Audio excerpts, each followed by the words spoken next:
Ciudad Universitaria de la UNAM, equipo 7. Buenas tardes. El día de hoy les vamos a presentar el patrimonio cultural de la Ciudad Universitaria de la UNAM y algunos datos curiosos de este lugar. Dado entre 1949 y 1942, el campus central de la Universidad Nacional Autónoma de México, UNAM, está integrado por un conjunto de edificios, instalaciones deportivas y espacios abiertos.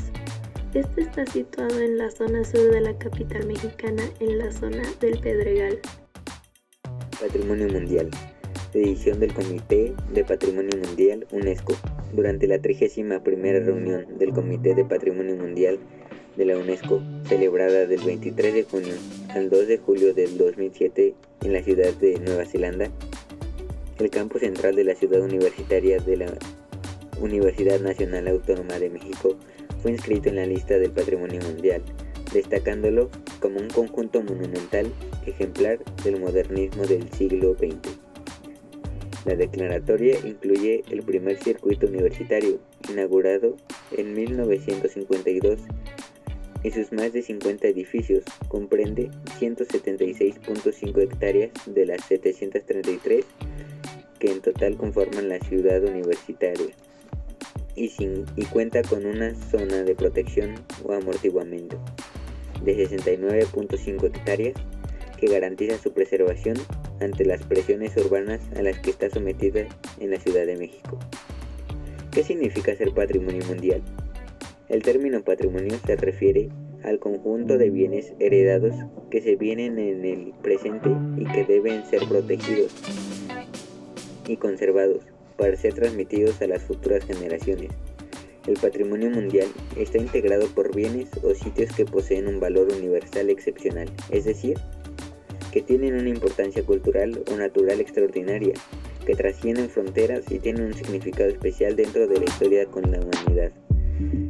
La UNESCO, mediante la Convención de Patrimonio Mundial de 1972, tiene la responsabilidad de garantizar la conservación y disfrute de estos sitios inscritos en la lista del Patrimonio Mundial, sin perjuicio de las soberanías nacionales o de su propiedad. Estos sitios pertenecen a todos para compartirlos, cuidarlos y respetarlos. Su desaparición sería una pérdida irreparable para la humanidad. Con una capacidad de 65.000 personas, el estadio fue el primero del mundo en ser mediático, al contar con una cabina de transmisión para la radio.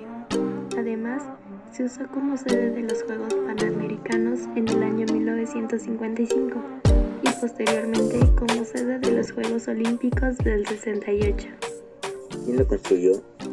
La primera idea surgió en 1928, cuando alumnos de la entonces Escuela Nacional de Arquitectura planean un campus al sur de la ciudad, en lo que se conoce actualmente como la zona de hospitales, en Huipulco. Sin embargo, esa idea no prospera, y es hasta 1943 cuando se toma la decisión de que el Pedregal es el terreno ideal para construir Ciudad Universitaria. Algunas historias señalan que el rector Rudolfo Brito Foucher fue quien eligió el Pedregal como la casa de la UNAM, pues a pesar de estar alejada y ser una zona de manto volcánico, a él se le hace un lugar hermosísimo y toma la decisión de construirla.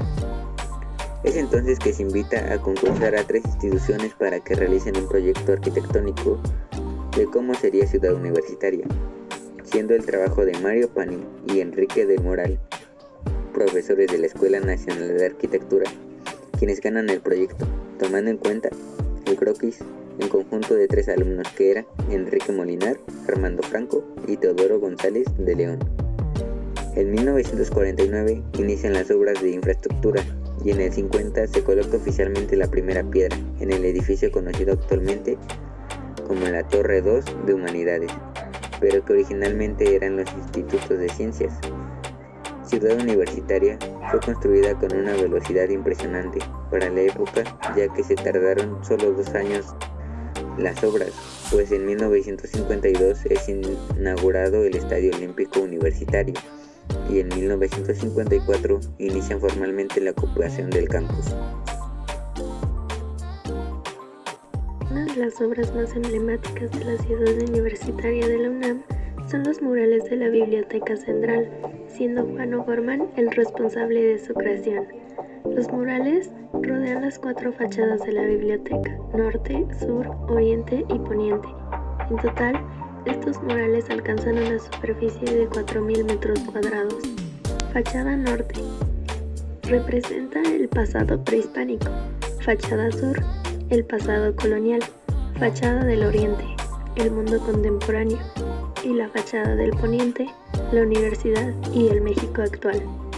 ¿Sabías que el mural fue creado con una colección de 150 tipos de piedras de colores diferentes, recolectadas en excursiones de Guerrero, Guanajuato, Hidalgo y Zacatecas? Usó esta técnica con la finalidad de no aplicar pinturas que con el paso del tiempo pudieran deteriorarse. Los primeros registros que se tienen sobre la idea de construir una ciudad universitaria datan de 1928. En 1928, 2 alumnos de la Escuela Nacional de Arquitectura presentaron como tesis un proyecto con este tema.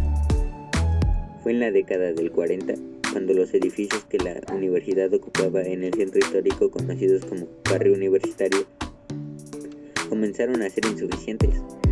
Se eligió el Pedregal de San Ángel como sitio para la construcción y se gestionó la adquisición de 7 millones de metros cuadrados de terreno. 2. Más de 60 arquitectos y sus equipos participaron de la obra. En 1949 se aprobó oficialmente el megaproyecto final. Cada equipo estuvo liderado por 3 arquitectos, máster, senior y junior, siendo un gran acierto incorporar a los alumnos de arquitectura más destacados en la planeación. En total participaron aproximadamente 200 arquitectos y dibujantes en el proyecto. Ciudad Universitaria integra el modernismo con tradiciones e identidad mexicana. Los edificios se construyeron bajo los lineamientos de diseño del movimiento moderno internacional, pero siempre con la firme convicción de plasmar la identidad mexicana hasta en el más mínimo detalle. Es así como se logró en México el movimiento de interacción plástica, que logra fusionar con armonía el paisaje, la arquitectura y la obra pictórica de los más grandes muralistas de la época, entre ellos David Alfaro Siqueiros y Diego Rivera. El resultado final es un maravilloso conjunto armónico con edificios que tienen su propia personalidad, conviviendo en la unidad. Los espacios abiertos y el emplazamiento urbano de CEU vienen de entender la herencia de los espacios prehispánicos, en específico su escala y proporción. Se tuvo en cuenta la tradición prehispánica en la forma de emplazar los edificios, así como la arquitectura de paisaje, sus plazas y sus terrazas. Como el terreno no era plano y tenía una pendiente, se solucionó con plataformas. Estas plataformas se fueron suavizando con el diseño de plazas y explanadas, tal como se hacía en las ciudades prehispánicas. 5. La Biblioteca Central resguarda en su interior 500,000 de volúmenes de diversas disciplinas. 6. Otro dato interesante de la Biblioteca Central es que es el edificio de la arquitectura moderna mexicana más registrado y fotografiado por revistas y publicaciones del siglo XX. La biblioteca es ya un icono de la universidad que simboliza al México moderno. El estadio, que retoma la arquitectura mesoamericana y su relación con el paisaje, es una obra con gran valor plástico y escultórico. Cuando Carlos Lazo, gerente general del proyecto, invitó al reconocido arquitecto norteamericano Frank a visitar el campus, Frank quedó fascinado con su riqueza arquitectónica. El arquitecto estadounidense admiró los muros y taludes de piedra volcánica que evocan formalmente el cráter de un volcán, y sobre todo los murales en relieve con el característico lenguaje de Diego Rivera. 8.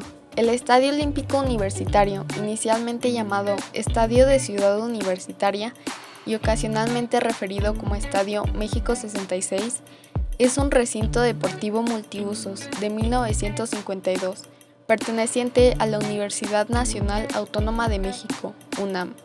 Es el segundo estadio más grande del país, después del Estadio Azteca. Tiene una capacidad para 72,000 espectadores. 9. La Facultad de Medicina también tiene arte valioso.